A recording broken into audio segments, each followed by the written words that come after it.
how many of you know of a book called It Can't Happen Here? Okay. You don't mind,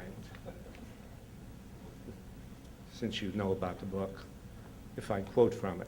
But I'll tell you the rest of it. It Can't Happen Here is a novel written by the great novelist Sinclair Lewis, who was not known for writing political novels per se. No, he wrote about Middle America, Babbitt and Dodsworth, but he wrote one book in the early 1930s called It Can't Happen Here, because he was responding to the fact that fascism was growing in Europe, in Italy and in Germany. And people said, oh, that's Italy, Germany, but this is the United States. It can't happen here. And so he wrote a book called It Can't Happen Here. And the book was about how fascism comes to the United States in its own American way. And he says about the man who becomes president, quote, vulgar, almost illiterate, a public liar easily detected, and in his ideas almost idiotic, while his celebrated piety was that of a traveling salesman for church furniture, and his yet more celebrated humor the sly cynicism of a country store. He uses that useful patriotism which always appears upon threat of an outside attack. And in fact, the president created some incidents on the Mexican border in this novel so that the United States could go to war against Mexico.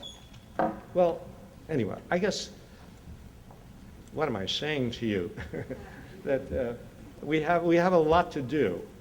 We have a lot of work to do. We'll have a lot of history to learn. We'll have a lot of history to impart to other people who have not learned their history and therefore have not been led to examine very closely what is happening now and to examine it in historical perspective.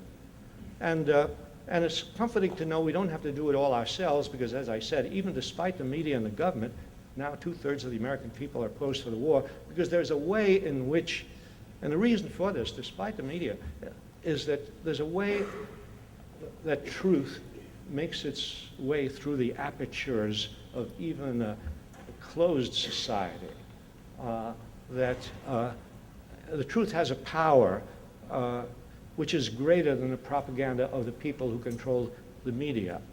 And these truths begin to come out, just as they did during the war in Vietnam. During the war in Vietnam, there was the government propaganda. The media in Vietnam were almost up to the end in support of the war, but the facts, information began coming through, images of a young Vietnamese girl running on a road in Vietnam with her skin shredded from napalm, images of Vietnamese women and children huddled in the trenches while American GIs poured rifle fire into them, the My Lai massacre. These, even though these were just bits of information that began to come through, the American public became more and more disenchanted with the Vietnam War to the point where finally the government could not carry on the war. And so this is a process which is going on, and it's comforting to know that we don't have to do everything because there's a reality that comes through. But we do have to do something. We have to help progress and change along. We have to do what social movements throughout history have done when something positive has been accomplished. We have to persist. And we have to organize. We have to agitate. We have to inform. We have to get together with other people. We have to speak up when we're not supposed to speak up. In other words, we have to become part of a movement and never to be discouraged by the fact that you think you're very small. You think you're pitiful. You go out on a picket line and there are only 7 people there. But you go out on the picket line, there's 7 people there and there are 4 policemen. You wonder why. Because they know something that you don't know. They know the small movements grow into big ones. And that's how change has taken place in this country. Small clusters of working people who first lost their jobs and but finally organized and went out on strike, and they then could defeat General Motors and the Ford Company because ultimately the people in power need us. The corporations need the workers to do their bidding. If the workers stop doing their bidding, the corporations are helpless.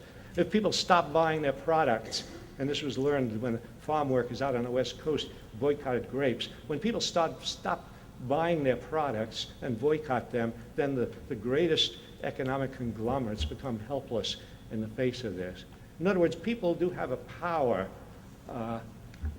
which doesn't appear at first, but which comes out of the activities of huge numbers of people who gather in very small numbers, and at certain critical points in history, these little groups and individuals that are saying something and doing something that reach a critical point, and then you have a social movement.